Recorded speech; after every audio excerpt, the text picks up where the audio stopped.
name is Daniela Bleichmar. I am the director of the Levan Institute for the Humanities. Thank you so much for joining us today for a conversation about Emily Hodgson Anderson's new book, Shadow Work, Loneliness, and the Literary Life. We do invite everyone who is able to please turn on their camera. It's a nicer occasion and celebration if Emily can see the faces of colleagues and friends and students who are here to talk about her book. Joining us today are Julia Lee from Loyola Marymount University and Anahid Nersessian from UCLA. And the conversation will be moderated by our colleague at USC, Dana Johnson. And today's conversation is organized in partnership with the Department of English and the Early Modern Studies Institute.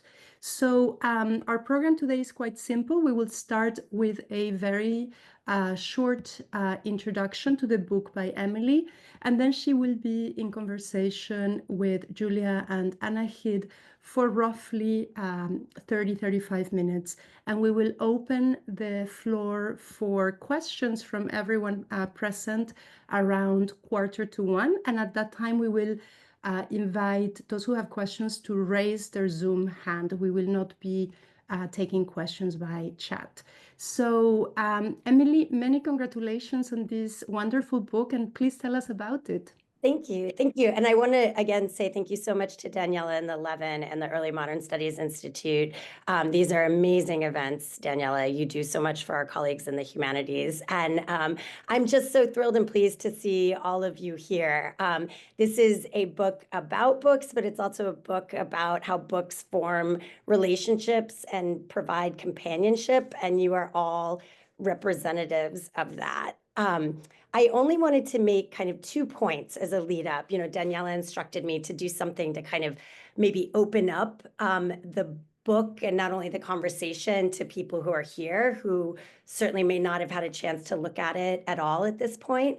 When I was actually talking about the genre of opening remarks yesterday with my colleague Trisha, she gave me some really helpful advice and guidance on kind of what works for her in this genre. So first, I just wanted to say what I cared about when I wrote this book, and also how those feelings have continued or shifted at all in the months, since, of course, I turned the book in now that it's been published. And then also what I'd like to learn from or get from this discussion today. So most broadly, this is a book about why I care about books and why literature matters to me. And when I was writing it, I meant that in a very personal sense. If you've looked into the book, it was a kind of self-introverted, inward-looking glimpse at like how books could help me alone, navigate certain personal struggles. But of course, as a longtime teacher of literature, as someone who wants to defend and support the humanities in any way I can, I believe that in a really proselytizing way more broadly. And, I also believe right now, politically, culturally, books matter in ways that I want to keep trying to articulate. And that actually leads me to kind of one of the things I might hope to get out of this discussion today, because in many senses, when we have conversations like this, we can be preaching to the crowd. I don't know why all of you came today. Some of you may be family, some of you may be personal friends, but a lot of you, especially my colleagues at USC, are likely also humanists. And so books already matter to you. We're just kind of sitting around hitting each other on the shoulder saying like, isn't this great? But what I want to keep learning is how we can talk about that in accessible, convincing, charismatic ways to people who aren't in this room right now. I was hoping in a way my book was doing some of that, though I also think my book is speaking to a very specific niche audience. But I'm so grateful and impressed by the interlocutors who agreed to join me today. And one of the reasons I reached out to them, to Anahid and Julia, is that I think both of them do this work in amazing, inspiring ways. And so partly for me, I really saw this as a chance selfishly to get some wisdom and guidance from them on how they've navigated, their journey as humanists and where they see the importance of, the humanities and reading and writing and teaching literature as landing. And then also, and just in conclusion, I very much want those kinds of anecdotes and feedback from all of you who joined today. So that's all I'll say. And now I'll turn it over to my conversationalists. Great, thank you. I think I'm going to start off with the first question. I'm Julia Lee, and I feel like I've known you, Emily, since we were in college, probably. Yeah, And I probably. wanted to shout out to Susan and John Hodgson, who I see on this Zoom, and I haven't seen them in decades. And actually, one of the things, I mean, I loved reading your book. I think it's so beautifully written and so poignant. And a large part of why it was so poignant for me is not just seeing this kind of struggle between, the kind of quiet, silent, behind the scenes work of parenting, but also writing and in some ways teaching, all the prep that goes behind the scenes. But also, learning more about your family, like learning about your parents and how much of an impact they had on you and how they imparted into you a love of learning, a love of books. They read to you, but also, you also talk about labor and how they were always working and how these sorts of things really influenced you. So I would love it if you could talk a little bit more about that. And then I feel bad because I have a piggyback question to that, which is I was also wondering, how do you deal with burnout? And maybe that's because I'm really burnt out right now. Oh, And where it no. comes to parenting, when it comes to writing, when it comes to, even though at the same time reading your book was really restorative, reading it, I was like, oh my God, I felt like she sees me, she understands, Oh, but also she understands how at our wits' end a lot. Yeah, it's so crazy.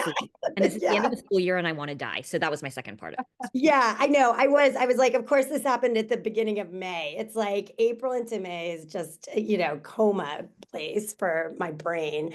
So the first question about labor, did you want to know more just about like the kinds of labor I grew up with and around, or Yes, just, I think that in some ways the book was about your children and oh, navigating that life and your working life, but it's also about your parents. yeah. And so I guess how did that come to be? And it seems like it was intertwined with the other stuff too, but I don't know. I guess Yeah, I mean, and I feel like, and labor was definitely that through line kind of. I mean, I think more broadly, just quickly on the meta level with that is, and some people here probably have kids, some people here probably don't, but I certainly got a new perspective on what it meant for my parents to be parents when I became a parent, and so that gave me a grand new perspective on certainly the work of parenting, but then also made me think about not just the kinds of work my parents had done as parents, but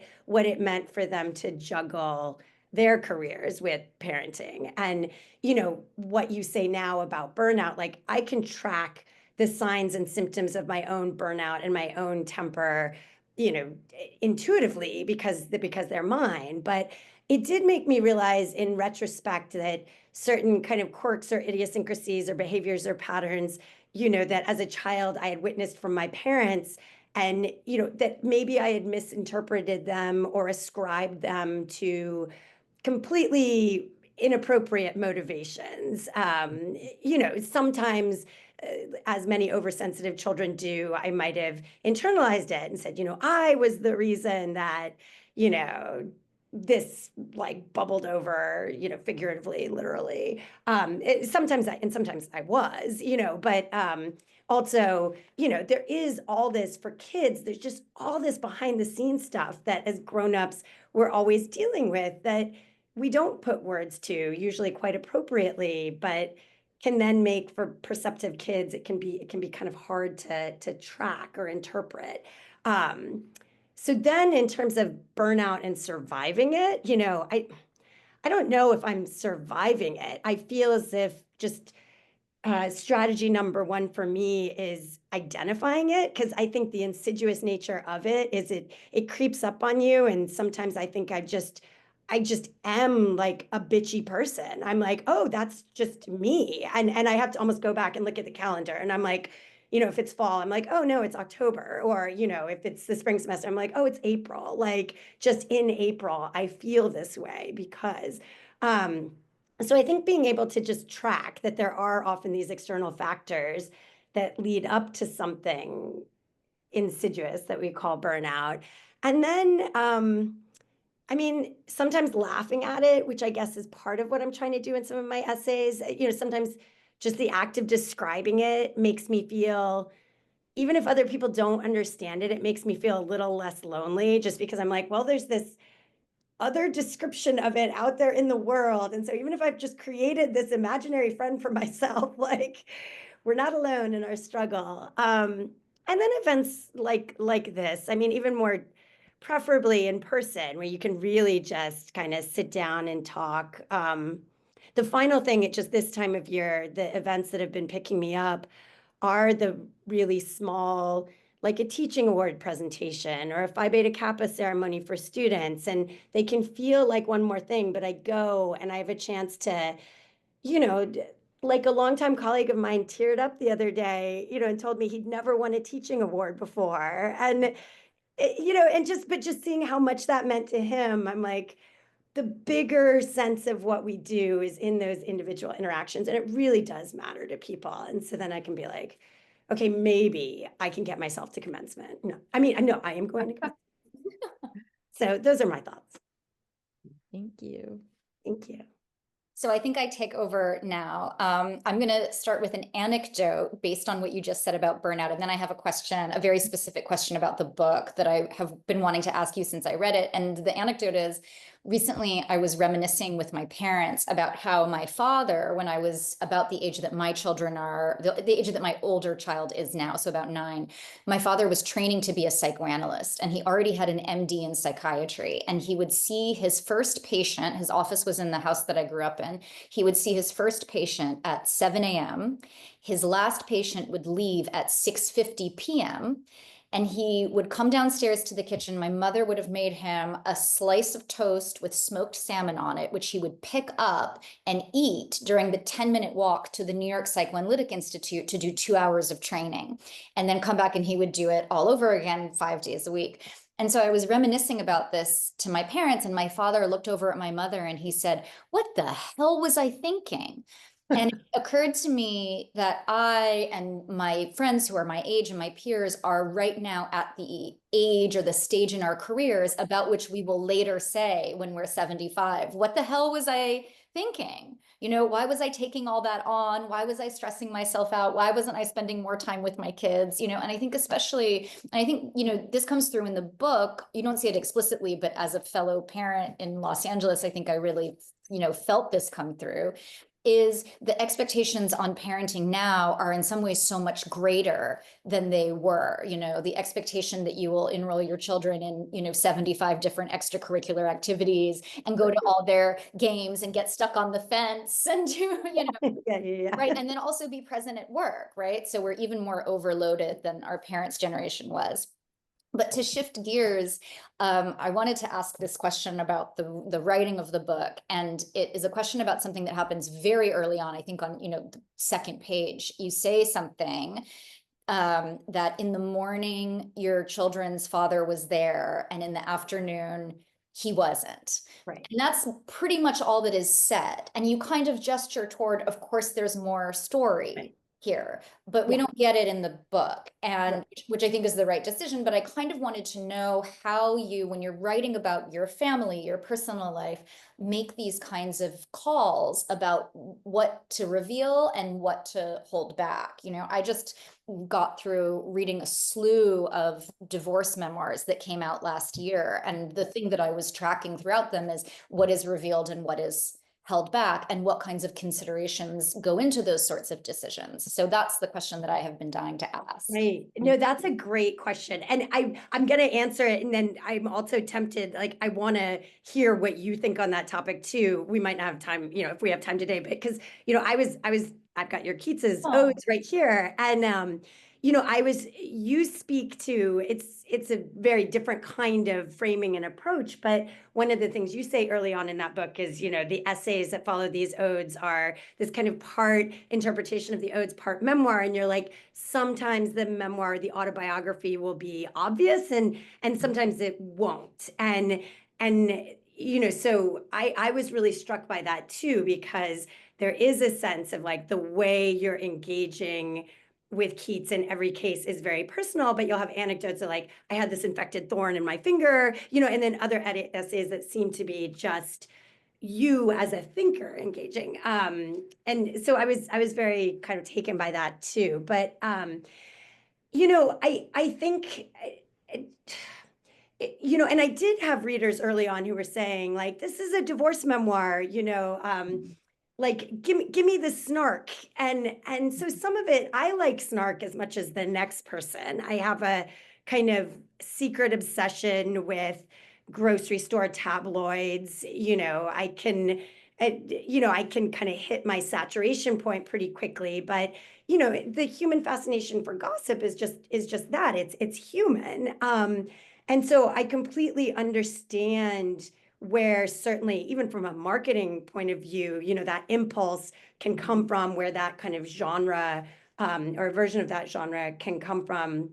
And I guess for me, this is just the bigger struggle of the book, which, I don't think I'm done having this struggle, is how much to show, how much to hide. I think the entire genre of kind of creative nonfiction is partly thinking about, like, are you hiding? Are you being authentic? When you do reveal so-called personal details, are you doing it in a way that feels real versus cliched or saccharine? And I tried at points in writing. So it wasn't just a choice of like, I'm not going to give those details no matter what. Some of it was in various earlier messy drafts. I tried a little bit, or I tried as much as I could at the time. And then I went back and read them, and it just felt like when I would reread my diary, when I used to try to keep one as a angsty 12-year-old, I was like, this makes me want to throw up in my mouth, like this is not, I don't like this person I see on the page. Like she doesn't seem real to me. Some of that, I think, also had to do with, the just discomfort, or even kind of like a training, a kind of writing as craft skill that I'm still developing. And I just might not have that skill yet. Some of it, I think, was more a real intellectual decision. And this will sound kind of familiar, maybe more predictable, of like, well, that's not my story to tell. There's another living person who is very much in the picture now. He's my kid's father, and they see him and they're spending time with them. And, my kids have certainly not read my book, but like they might. And, I want to make sure I'm not doing any kind of personal misrepresentation or damage. And then some of it, and this is, interesting to me psychologically, I guess, is just like, and if anyone here has these experiences too, I hope this makes sense. Like, I don't have memories of like a lot of that time. Like, I just like the way you kind of describe back to me what I say, like, I remember that day, certainly, but like what I remember of it is exactly the way I said it. Like, he was there, he was gone. It kind of was this, I'm sure there's a brilliant psychoanalytic term or diagnosis for that, and it's not just kind of like trauma and repression. But there really is, there are like blank spaces in my head, and I can maybe kind of speak a little bit to that, but I don't know. I don't just want to spend pages like writing around a cloud, I guess. Does that resonate at all with what you're finding in these memoirs that you're reading? I mean, I don't know. I mean, some of them, there are some that I just thought I would never in a million years, not to be judgy, not to be snarky, like I would never in a million years write publicly about my children's other parent like that, right? Like to me, you know, there's a kind of self-revelation that seems to me violent, because it basically asserts your point. You know, obviously our children look to us for cues, right? So it seems to me a kind of violent assertion of one's own resentment, anger, whatever, onto the child. You know, that's my own sort of instinct. But then there were other memoirs where I thought there were sort of curious elisions and omissions that perhaps made the writer look better than they might otherwise have looked. You know, I mean, I think the whole idea of the divorce memoir is so interesting, because it's almost as though, you know, now that divorce itself in most states in the in most states, right, we have no fault divorce. So it actually doesn't matter what anyone has done. And I kind of wonder if the divorce memoir is this compensatory genre where you really want to tell your story and say that it matters, even if the court doesn't think that it matters, that, you know, someone was a jerk or they did this or whatever. Right. That's fascinating. That rings true to me. And because of course that is the human impulse. It's like, you know, we're going to narrate the past the way we see it and understand it. But then there is this desire to, you know, like my narrative is going to take, like I'm going to have the last word, the best word, the right word. And I guess to me, you know, I had all those feelings too, but they were so surface level and obvious. And I was like, well, any reader is going to see that and see through that. And also that's not the real, like those aren't the real feelings. Those are the surface level, second order feelings, because I'm really hurt or I'm really scared or I'm really angry or, you know, so yeah, that's really interesting. Does it ping pong, Daniela, kind of, or does it just? Yeah, I know. Do we pay this? We go back and forth. So Okay. yeah. Okay. And I have a question too at some point. But... Oh, okay. So, yeah, Julia, do you have another question? Oh, well, I feel. Oh, I wanted to ask about, and I mentioned this in the, I remember when I first read this, in, you know, when it was in the, this like a year ago, I remember being really taken with something, with the writing style of the piece, of the book, and also how in your preface you almost you don't apologize for it, but you sort of say, you know, a lot of this is associative, you know, the thinking is associative, and that partly this is because this is the way my brain works now. But I kept thinking that this is the kind of writing I love the most, because it seems most natural, because I do think most people do not think in like paragraphs with topic sentences, which is how we're taught to write. And, you know, and to have like a preconceived thesis at the beginning and all this kind of stuff. And so what I loved about your writing was that I could see your brain, or I was going along for the ride of you thinking about things and then making some discoveries along the way, and then thinking about something that applies to it, and then thinking about a personal moment or a memoiristic moment that can be used, that illustrates this. And so I guess for you, I mean, did your writing, I mean, you've said that is the way you think now. So prior, it wasn't so much that way. Is it? Because I also think, I mean, I say this all the time. I think my brain is broken. Yeah. It is definitely like perimenopause, right? Yeah. But then I'm also like, but this is also the way it feels more authentic to the way Like people brains think, work. that brains work. Yeah. So yeah, if you could talk about that. I'd love to. No, thank you. And I'm glad it worked for you, because I also feel, you know, so some of it, I think it is, you know, in some degree, like certainly always how my brain has worked. And I don't know if any of you have this experience when you teach, but it's certainly how my brain works in the classroom. And in the classroom, I feel as if because it's oral or vocal, you just have more, you know, I'll try to be a good professor and prepare my lesson plan and like where I want to get to. But, you know, I like being able to kind of go from idea to idea and come back. And something I notice a lot in conversations and meetings is the frustration sometimes between writing and speaking is, you know, my brain will get to the end of an idea faster than my words, or sometimes even my pen does. And if I'm talking, I'll just kind of trail off, because in my head, I've finished the thought and I just kind of assume everyone's in my head too. And they will just, either gone there with me or been able to like trace the trail of breadcrumbs I've left. But then what's become exciting is realizing that, sometimes my trail of breadcrumbs is not always,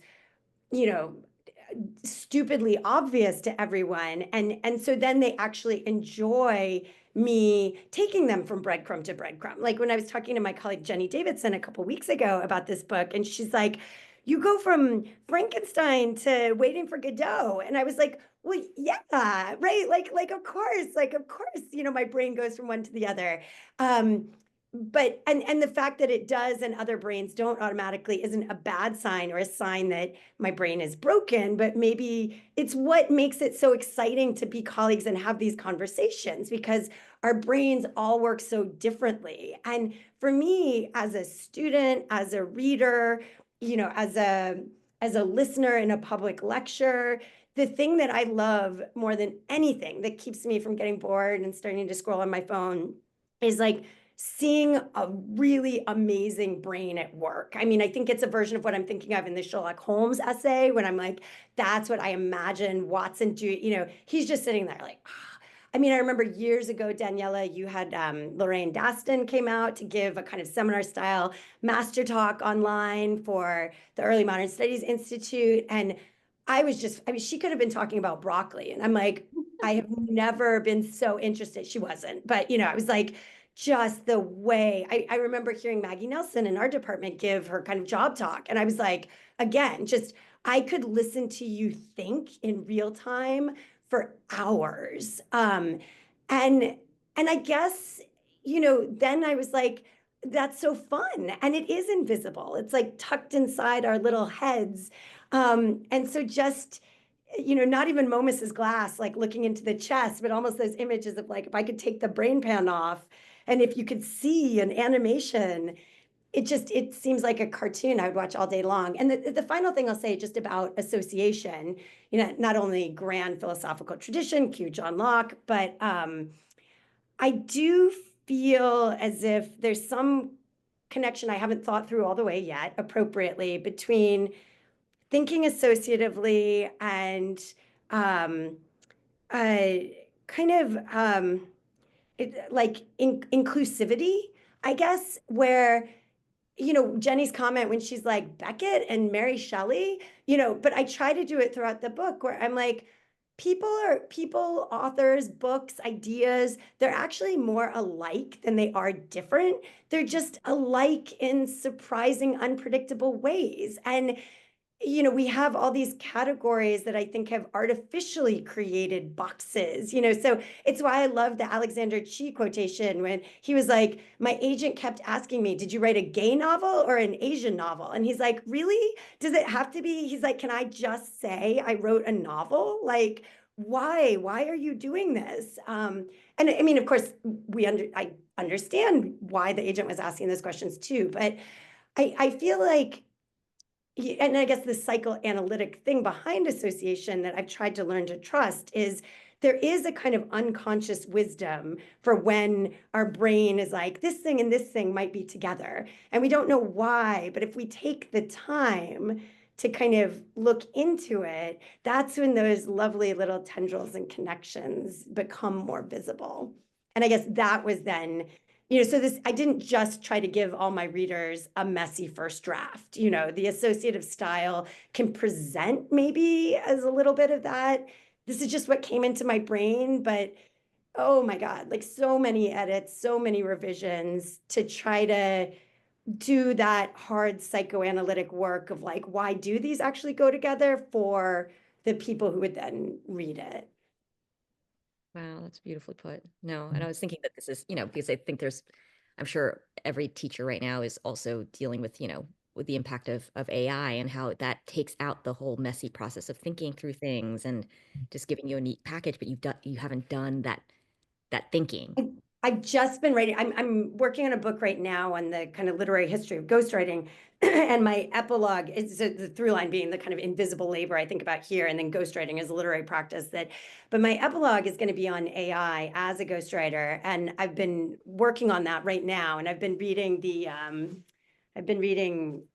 you guys might, this came out recently, but the Vahuna. Oh, I'm dying to read that. I hear it's amazing. Yeah. Well, and so what's amazing too is I had missed her, the essay in Believer that sparked this, her essay Ghosts, Right. which is in part AI generated and authored. And it's a chapter in this book, but if you actually access it on the Believer magazine, you see it generated in real time. It's a crazy experience. But so I was just writing about this, and I have this line, that I might edit out, but I wrote it for myself where I was like, I was just abundantly disinterested in AI. And I still am. Even some of these kind of crafty prompts and assignments that my colleagues are coming up with, I'm just like, I'm not sold yet that it's value added. But the line I wrote where I was like using AI to teach writing feels like asking expecting to gain muscle mass by asking a robot to do push-ups for you at the gym. I just don't, I'm like, I could watch my robot self doing push-ups, but you don't have the visceral experience, which, and again, writing to me feels very visceral, like of the mind, but of the body. So that messiness is important. Emily, can you just share what book it is for people who might be interested but Yes, didn't I can put know it in the chat. It's called Searches, Selfhood in the Digital Age. It's by Vahini Vara. And it just came out, but it was inspired by an article that she published in 2021, I think, in The Believer. And I was also doing the good student thing of why read the article when I could read I missed the article, but I was like, but I have the book, I'm gonna do the heavy lifting. And then a colleague recently said, no, interacting with the article is a whole different experience. And it really is. So I would just recommend looking at both of them. And my best friend, since I was 9 years old, gave me an AI generated birthday card. Oh my gosh. She told me, she said, Right. this is just AI, this isn't me. And it was strangely close. It was sort of like, this is Sabrina talking to me, how we talk to each other. But then there was this chill factor where it was like, there's some clinical weirdness going on there. Yeah, it does. There is this like arm's length feel, which is really, really interesting. Anahid, do you have one more question before we open it up? Yeah, I mean, I guess riffing on this, AI would never put Frankenstein in conversation with Waiting for Godot, right? Okay. So one of the things, and I think, maybe you do the same, when I teach, the reason that I, kind of bounce around a lot, it's because how my mind works too, but also because I'm just trying to hook the students on something, right? So, okay, you don't really want to talk about Frankenstein, but maybe we can talk about AI, or maybe we can talk about, you're just trying to see what sticks. Yeah. And, I was recalling when you were having this conversation, or you were saying, that your mind works associatively, that when I did more conventional academic writing, which I now really don't do much of anymore, if at all, I would often be slapped a little bit on the wrist for having a lot going on in everything that I wrote. And it always struck me as such a gendered critique, because I'm certainly no Frederick Jameson, but on a page of Frederick Jameson, you'll have Balzac, blue jeans, the Weston Bonaventure, right, Lukács, whatever. There's lots going on. And so I kind of wanted to ask if there was if any of the desire to write this book came out of the very particular experience of being a woman in academia, and then perhaps even more particularly being a woman in 18th century studies, which is something that half of me knows something about, because I, have half of it in the 18th century and half of it in the 19th century. That's such a great question. And so even the first part of what you were saying, it was reminding me of part of Julia's question, this kind of, did my brain always work this way? Did I write, because I say, this is how my brain works now. But I think partly the shift for me was like you too, Anahid, I think I always kind of worked this way, but I had that either felt like my hand was slapped, or just, my good student mentality was I had rigorously trained myself to be in this organized, thesis-driven, carefully signposted, constrained, like much more kind of corset. I was going to say straitjacket, but to go with the gender, it feels more like a corset, that you're like really like laced in there. And it does feel, on just the kind of style, like genre level, it feels so freeing to shift from that model of writing. It also feels like something I think all of us need to do if we are going to kind of be more in the space of public humanities and get the humanities to matter. But like the gender, that's a really interesting question, because I think the answer is yes, but also yes in a way that I didn't consciously examine. I mean, the funky thing about, I remember like starting as an academic, I did the kind of naive, like, I'm just an academic. Like, I'm just gonna work hard, and it doesn't, if I'm a man, if I'm a woman, if I'm a dog, if I'm a plant, like it's all, I don't know, it's all the same. It's just work ethic is work ethic. And then I think what you can see in some of these essays, especially, is this process of kind of undoing that narrative for myself, even, and like I remember feeling that particularly in the Adam Smith essay, where, I discovered that amazing book by the journalist Catherine Marshall, and the Who Cooked Adam Smith's Dinner, about how he lived with his mother for core time, and just while he was writing all his great works, she was waiting on him hand and foot. And I just had such a in some ways like belated reaction of, well, what do you think she wanted to do? Well, and maybe again, maybe that's exactly what she wanted to do. But I think my reaction was like, well, that's not what I want to do. I want more time just to write. Like, I want to feel okay in and of myself to let my kitchen be super dirty, and my kids are surviving on Doritos, and, those administrative emails are not getting answered. And because I will say the other part is not just being a woman in academia, but what I've thought about, and I'm sure Dana, you've thought about this some too, is like what it means to be a woman administrator in academia these days, and both the incredible Black like shit they're taking, and the fact that they continue to step into the trenches to take it. It just, and that's not just the humanities, that's regardless of discipline. But I'm just thinking of that as like, what, and it's not because we're masochists. It's because we care, I think, in like large part.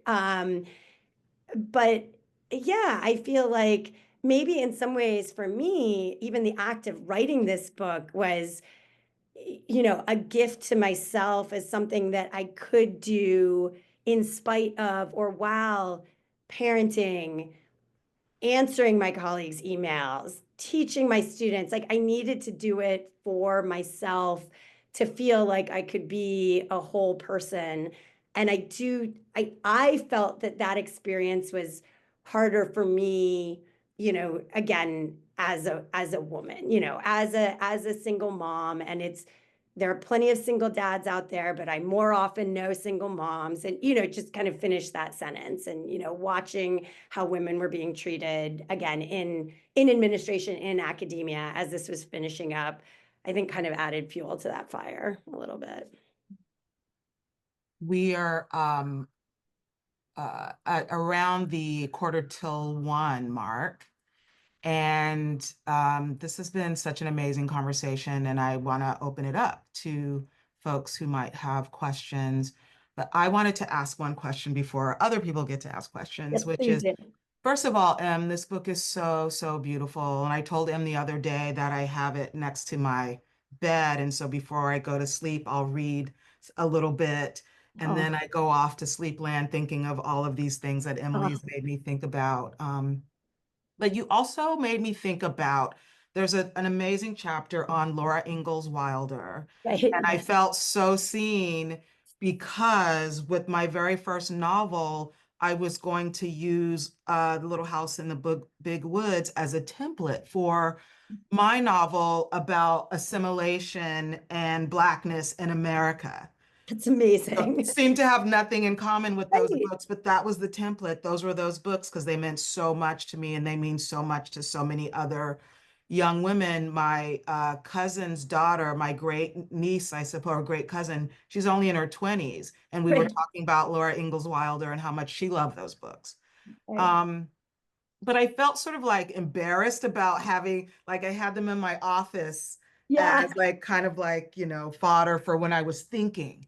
And so I just wanted to talk just very quickly about like the importance of that kind of book in terms of its legacy and how it's sort of, those kinds of books are sort of sidelined because they're seen as like, quote, girls' literature. Right. I'm just really interested, and I'm so glad you have that chapter in the book. It's gorgeous. Oh, thank you. And it's I remember, Julia, when we were texting a little bit, you also, there's something, you because Julia texted me like, I love the Little House books. Like, I love the, I mean, and I know they have issues, but Yeah. I love them so much. right. And some of, so partly I was interested in that, like, the loving the books that have issues. Can we still love them? How do we make peace with that? But I also think, it kind of broadly under the rubric of children's literature, and I think one of your very opening questions for me, Julia, had to do with this, like, you're talking about your parents, you're talking about being a parent to your kids, the kind of reflection on the present moment and projecting into the future is always coupled with nostalgia. And so there's a hugely kind of nostalgic element to this book, but it being a book about why I loved books, like, so much of that nostalgia is from my childhood reading, which of course, like, in one way or another, like, shapes us, makes us, for those of us who ended up as English professors or humanities professors, we probably liked to read as kids, and we probably had, favorite books. And I think that, thinking of those as just kids' books is then a disservice. And I'm so struck, though, Dana, by you saying, I was going to have them in my office as the kind of things to, like, think about or think with, but I almost felt embarrassed by it because, I don't know, maybe just because they present, on their covers as, like, younger. It's funny, I've got Yeah. for Ghostwriter, this is the weird one. This is the first 4 years, the one that was published after she died, and the one that just reads completely differently. Like, even Almanzo is called Manly, which isn't that weird? Like, I'm It's so like, weird. Yeah. yeah. But even when I look at it, like those Garth Williams illustrations, I can put myself back in the places when I was reading them, or Yeah, so, and I mean, I was living in an apartment building in South Central, reading Little House on the Prairie and being completely transported. right. Right.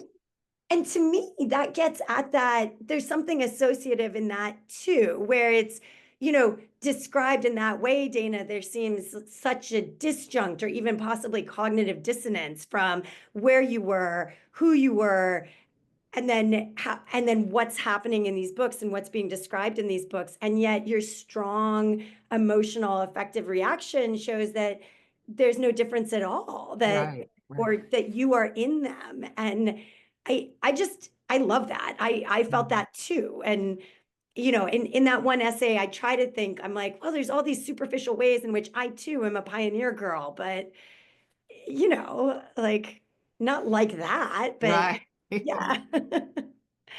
I can see that Daniela has a question, but Yeah, I I'm was compelled gonna to say, add that yeah. I too, right now, am writing an essay about divorce in which Little House in the Big Woods features prominently. Wow. So maybe That's we need amazing. a reading group. Yeah. On Laura Ingalls Wilder. Yeah, Daniela. Daniela. I've been paying such close attention to what you all are saying that I don't know that I have formed this as a very good question. So bear with me. It was a wonderful book to read, and I enjoyed it so much, and I learned so much about books and about reading, not only about you, in a very personal and intimate way, which is both fascinating and sort of strange when it's a colleague, right? Yeah. But also about books and readings. And so I've been thinking about the sort of, path that this conversation has taken over the last 45 minutes or so. And I guess what I wanted to ask you, let me see if I can formulate this as a question. There's been this conversation about the question of genre, right? Like, are you writing a personal essay or creative nonfiction versus scholarship, as Right. if like these are different genres and you can choose one or the other. And I guess I had like sort of a couple of things that I wanted to ask you about that. Because there's many little girls or little children enjoying books and being carried away. I read all of these books in Spanish translation, abridged Spanish translation, right? And they took me to a place that was stranger for me than like the moon, like the Right. 19th century US, like. Yeah. But not every child who loves reading or every adult who loves reading has a PhD and spends the last, I don't know, roughly 3 decades sort of Thank you. devoted mainly to reading and thinking about reading and writing and teaching books. And so that's a very specific life that we lead. And so I wanted to sort of maybe trouble this idea of like disconnected things. I don't know that your book, many people write personal essays or personal Right. memoirs, but and love reading, but I don't know that without all the work, or that's my question for you, right? Is your professional life, your training, your teaching, your decades of doing this as your job, as your work, come into that? And part of what I was thinking is how this connects to what you started with, which is caring about the humanities and caring about books and wanting to not only share that love, that passion, but also politically make it a viable part of contemporary life. life, right? Yeah. Let's put it like this. Yeah. Because, sorry, because part of what I think about is, I write about art and history, not about literature, but I feel like part of it is transmitting a love, but part of it is I have a job where I have a contract that says that 40%, maybe this is going to sound ridiculous, but 40% of my job is to produce research, original research. And so I feel like there's an ethical obligation to either quit the job and do something else or work on the production of knowledge, whatever genre it comes out in. Yeah. So it's a question about the role of your like that part of your thinking and your life, both in the prose that you produce and the ideas that you have, but also in the enormous privilege of being a tenured professor in the humanities in the US. Right now. Totally. I have a lot of thoughts on aspects of that. And I very much want to hear from Anahid on a couple of those topics and from Julia. And because I certainly don't want to, I mean, Anahid, you'll know this essay, Julia, you probably will too, but like the old 80s Helen Vendler, what we have loved, others will love, the way how in the 80s you could, as the president, I mean, again, a woman president of MLA, but address them and just say, I love Wordsworth. And if I just tell you that I love Wordsworth, you will all love Wordsworth. And I have to say, I loved that essay. Like it made, but again, it's a kind of preaching to the crowd. And what you say, Daniela, about 40% of our jobs is I quote that exact line in my Adam Smith essay, where I'm like, not only do I have to abide by that guideline, but as an administrator, I now have to like quantify it for the people under me. Like, have you done your 40% of research and what does that look like and how, and it is absolutely privileged, which as I started working on my ghostwriter project, and I haven't talked to Dana yet a ton about this, but I was talking to another of our novelist colleagues, Alexis Landau in our department. And I was like, before I started this ghostwriter book, I never had to think about how to monetize writing. I'm like, I love writing. I love thinking about writing.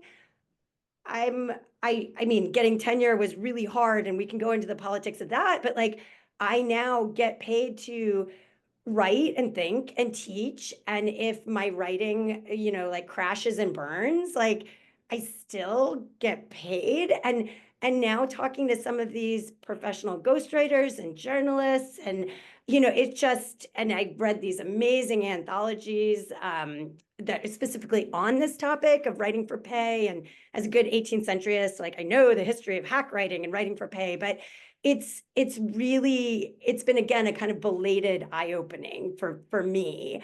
And so I definitely didn't want this to just be like, let's all talk about how we love books, and like, because we love them, you should too. Because I also spend most of my days now with scientists, and that argument they're just kind of like, okay, and back to quantum computing and the future of the world.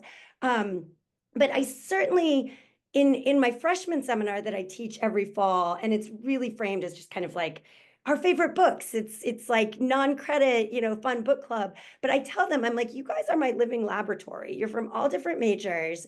Do you read books?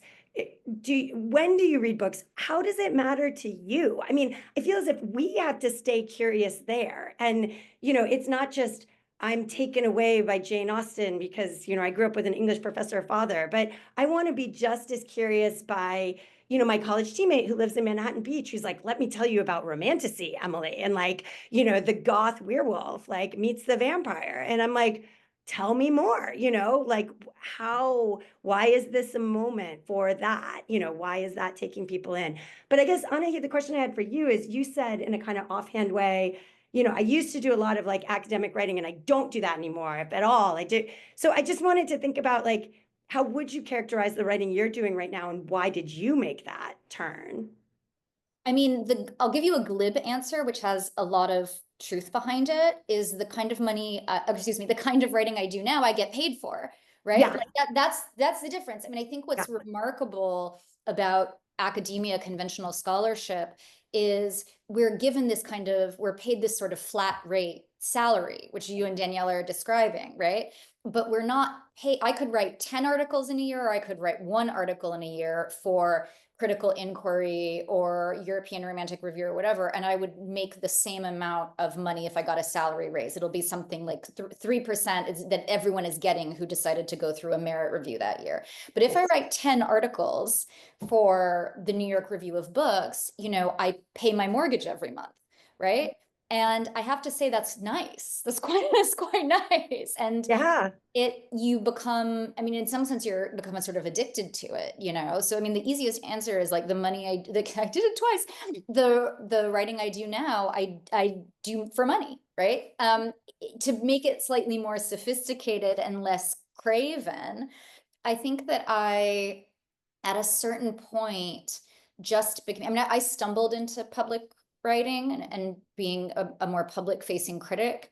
But I think that the writing that I do now is the kind of writing that has its analog in what you're describing vis-a-vis talking to your friend in Manhattan Beach about what they're interested in. I think that, and I'm a total nerd, and I respect conventional scholarship so much, and I did it for many, many years and never had a desire to do anything else. But I started to feel so disconnected from a more general population.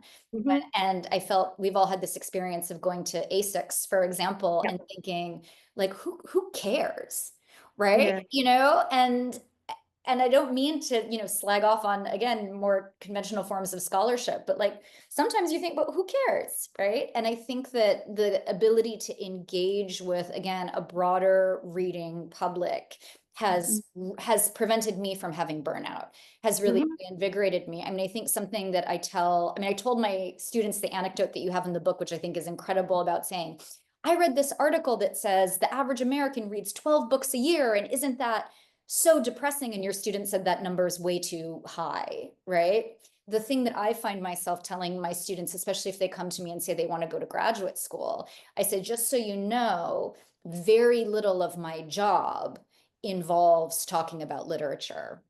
Most of my job, and I don't have an administrative position at the moment, but most of my job I think of as administrative and pastoral, because a lot of the students are in crisis in one way or another, and a lot of it feels like paper pushing. So I said, so if you want to go to graduate school because you love books, just so you know, very little of this job involves your love for books. And so for me, doing a different kind of writing and the kind of writing that you're doing here was a way of reclaiming the part of me that loved to read Laura Ingalls Wilder, but also the part of me that loved to read romantic poetry, you know, which is what my area of expertise is, but that I had kind of just lost touch with that more immediate, visceral, intimate relationship to. I just want to say too, because I said at the beginning in our breakout room, I had a little Jane Austen, Emma fascination with bringing Dana and Anahid and Julia together, because I feel as if, as with my essays, there's these kind of hidden connections that they probably don't even know. And in terms of reading just like really mattering and pleasing people in a different sense, Dana and Julia, you should both know that you have each written one of my favorite romance novels under a name that is not exactly your own. So you have this, we're talking about genres too. I mean, it's amazing. Dana, I don't know how public you are with yours, but like Julia's got a retelling of Persuasion called By the Book, which is just amazing. And Dana, can I out yours, or is it like? Yeah, no, I mean, it's out of print now because it was like romance and Marxism, which nobody cared about. So I cared. It's so good. And you can still get it even though it's out of print. It's called Flyover States. It's amazing. Yeah. Thank you, Em. Yeah. We've got about a minute left. And should I hand it over to you, Daniela? I think like romance and Marxism, like I can't think of a better way to end this conversation, and not end it, but at least pause it in this venue for today, because we are at time. And it has been such a great pleasure. I cannot recommend highly enough Emily's book for those of you who have not read it. And we're leaving with a reading list of other wonderful titles. Thank you so much to Julia Lee and Anahid Nersessian for joining us for this conversation. Thank you so much, Dana, for moderating. And above all, thank you, Emily, for this wonderful book that you've given us. And many congratulations. Yeah, bye.